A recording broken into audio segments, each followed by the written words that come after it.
Hello friends, Friday evening செடியில் வந்து நிறைய நித்திய கல்யாணி பூ வந்து நிறைய பூத்துருந்துச்சு. ஸோ அது எல்லாத்தையுமே சாமிக்கு போடலான்னு பறிச்சு எடுத்துகிட்டு வந்துட்டேன். ஃப்ரைடே அப்படின்னாலே வந்து ஒரு நல்ல குட் வைப். ஸோ அதனால் வந்து சாமிக்கு பூவெல்லாம் வச்சு விளக்கு போட்டு சாமி கும்பிட்டு வந்தாச்சு.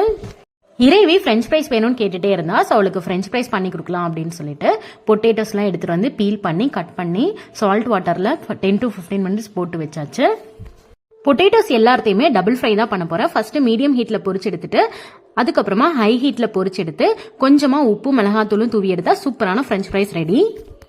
ஃப்ரெஞ்ச் ஃப்ரைஸ் சாப்பிட்டு வந்ததுக்கு அப்புறம் லெஃப்ட் ஓவர் இட்லி வந்து கொஞ்சம் இருந்துச்சு. ஸோ மசாலா இட்லி பண்ணிடலாம் அப்படின்னு சொல்லிட்டு ஒரு கடாயில எண்ணெய் ஊற்றி எண்ணெய் நல்லா காஞ்சதோ கடுகு நல்லா வெடிச்சதுக்கு அப்புறம் வெங்காயம் தக்காளி இது எல்லாமே சேர்த்து வதக்கிட்டு அது கூட மசாலா பொருள் எல்லாமே ஆட் பண்ணிட்டு அது கூட தேவையான அளவு உப்பு சேர்த்து நல்லா வதக்குனதுக்கு அப்புறம் கட் பண்ணி வச்ச இட்லியும் உள்ள சேர்த்து நல்லா மிக்ஸ் கொடுத்துட்டு ஃபைனலா கொத்தமல்லி இலை தூவினா சூப்பரா மசாலா இட்லி